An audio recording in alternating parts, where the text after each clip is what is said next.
ओम नमो भगवते वासुदेवाय। नमस्कार दोस्तों, मैं हूँ ऋचा सिन्हा और मेरे चैनल पे आप सभी का बहुत बहुत स्वागत है। दोस्तों, आज हम सुनेंगे जीवित पुत्रिका व्रत कथा अर्थात द्वितीया व्रत कथा। अश्विन माह के कृष्ण पक्ष की अष्टमी तिथि को जीवित पुत्रिका का व्रत किया जाता है, जो कि इस वर्ष अर्थात 2022 में किया जाएगा 18 सितंबर रविवार के दिन। यह व्रत महिलाएं अपने संतान की सुरक्षा, लंबी आयु एवं उन्नति की कामना से करती हैं। इस व्रत में जीवित पुत्रिका व्रत कथा के पठन एवं श्रवण का अत्यधिक महत्व है।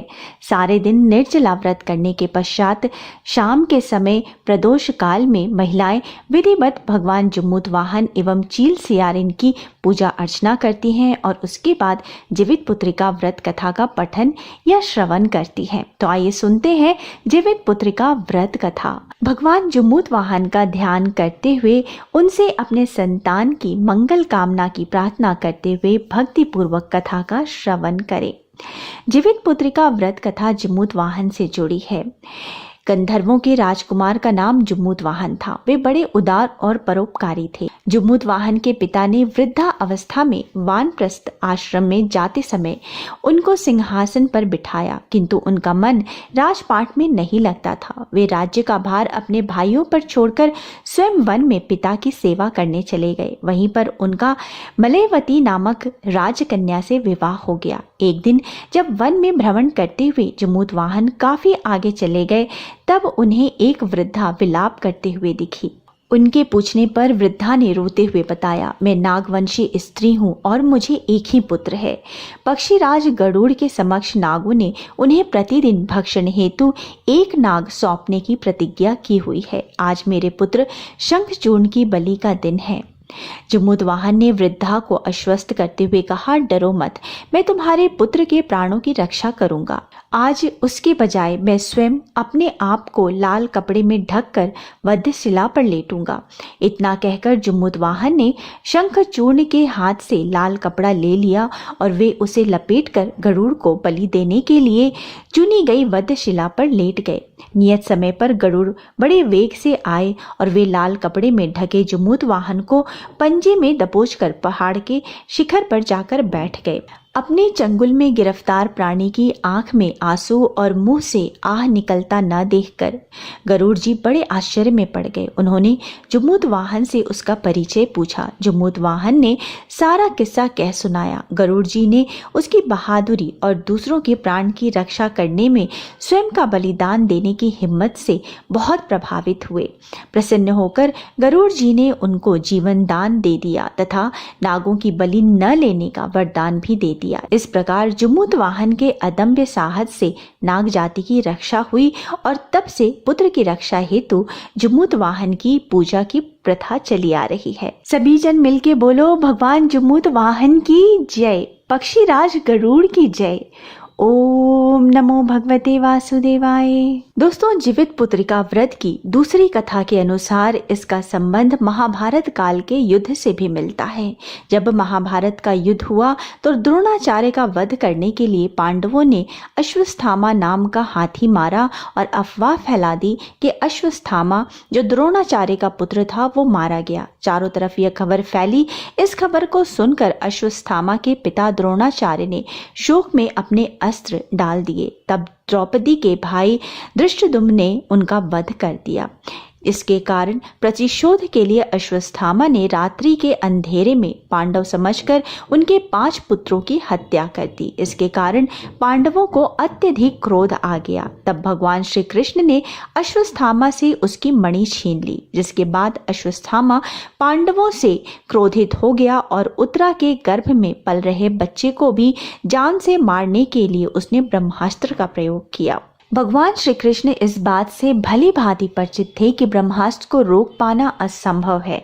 अतः भगवान श्री कृष्ण ने अपने सभी पुण्यों का फल एकत्रित करके उत्तरा के गर्भ में पल रहे बच्चे को दे दिया। इसके फलस्वरूप गर्भ में पल रहा शिशु पुनर्जीवित हो गया, जो बड़ा होकर राजा परीक्षित बना। उत्तरा के बच्चे के दोबारा जीवित हो जाने के कारण ही इस व्रत का नाम जीवित पुत्रिका व्रत पड़ा। तब से ही संतान की लंबी उम्र और स्वास्थ्य की कामना के लिए जीवित पुत्रिका व्रत किया जाने लगा।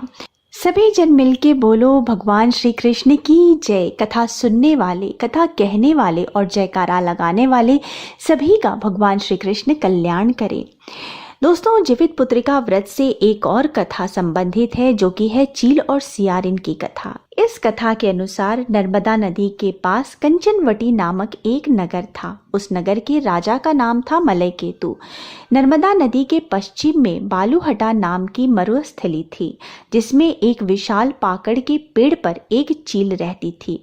उसी पेड़ के नीचे एक सियारिन भी रहती थी। दोनों पक्की सहेलियां थीं। दोनों ने कुछ महिलाओं को देखकर जितिया व्रत करने का संकल्प लिया और दोनों ने भगवान श्री जमूतवाहन की पूजा और व्रत करने का प्रण ले लिया। लेकिन जिस दिन दोनों ने व्रत रखा, उसी दिन शहर के एक बड़े व्यापारी की मृत्यु हो गई और उसका दाह संस्कार उसी मरुस्थली में किया गया। सियारिन को अब भूख लगने लगी थी। मुर्दा देखकर वो खुद को रोक न सकी और उसका व्रत टूट गया। पर चील ने संयम रखा और नियम व श्रद्धा के साथ अगले दिन व्रत का पारण किया। फिर अगले जन्म में दोनों सहेलियों ने ब्राह्मण परिवार में पुत्री के रूप में जन्म लिया। उनके पिता का नाम भास्कर था। चील बड़ी बहन बनी और उसका नाम शीलवती रखा गया और शीलवती का विवाह बुद्धिसेन के साथ हुआ। वहीं सियारिन छोटी बहन के रूप में जन्मी और उसका नाम कपूरावती रखा गया। उसकी शादी उस नगर के राजा मलयकेतु से हुई। अब कपूरावती कंचनवटी नगर की रानी बन गई। भगवान जमूतवाहन के आशीर्वाद से शीलवती के 7 बेटे हुए, पर कपूरावती के सभी बच्चे जन्म लेते ही मर जाते। कुछ समय बाद शीलवती के 7 पुत्र बड़े हो गए। वे सभी राजा के दरबार में काम करने लगे। कपूरावती के मन में उन्हें देखकर ईर्ष्या की भावना आ गई। उसने राजा से कहकर सभी बेटों के सर काट दिए। उन्हें 7 नए बर्तन मंगवाकर उसमें रख दिए और लाल कपड़े से ढककर शीलवती के पास भिजवा दिया। यह देख भगवान जमूतवाहन ने मिट्टी से 7 भाइयों के सर बनाए और सभी के सर को उनके धड़ के साथ जोड़कर उन पर अमृत छिड़क दिया। इससे उनमें जान आ गई। 7 युवक जिंदा हो गए और घर लौट आए। जो कटे सर रानी ने भिजवाए थे वे फल बन गए। दूसरी ओर रानी कपूरावती बुद्धिसेन के घर से सूचना पाने को व्याकुल थी। जब काफी देर सूचना नहीं आई तो कपूरावती स्वयं बड़ी बहन के घर गई। वहां सबको जिंदा देखकर वह सन्न रह गई। जब उसे होश आया तो बहन को उसने सारी बात बताई। तब उसे अपनी गलती पर पछतावा हो रहा था। भगवान जमूतवाहन की कृपा से शीलवती को पुनर्जन्म की सारी बातें याद थी। वो कपूरावती को लेकर उसी पाकड़ के पेड़ के पास गई और उसे सारी बातें बताई। कपूरावती बेहोश हो गई और मर गई। जब राजा को उसकी खबर मिली तो उन्होंने उसी जगह पर जाकर पाकड़ के पेड़ के नीचे कपूरावती का दाह संस्कार कर दिया। प्रत्येक वर्ष पितृपक्ष के मध्य में आने वाले इस व्रत में अपने पुत्रों की लंबी आयु के लिए माताएं अपने पूर्वजों और जमूतवाहन को सरसों के तेल और खली चढ़ाती हैं। इस व्रत से जुड़ी कथा की चील और सियारिन की मिट्टी का गाय के गोबर से प्रतिमा बनाकर उनकी पूजा करती हैं और उन्हें चूड़ा दही चढ़ाया जाता है। इसके बाद पूरे विधि विधान से जमूतवाहन की पूजा की जाती है और व्रत रखा जाता है। सभी जन मिल के बोलो भगवान जमूतवाहन की जय। अब हम करेंगे जीवित पुत्रिका व्रत आरती। ओम जय कश्यप नंदन प्रभु जय आदिति नंदन त्रिभुवन तिमर निकंदन भक्त हृदय चंदन।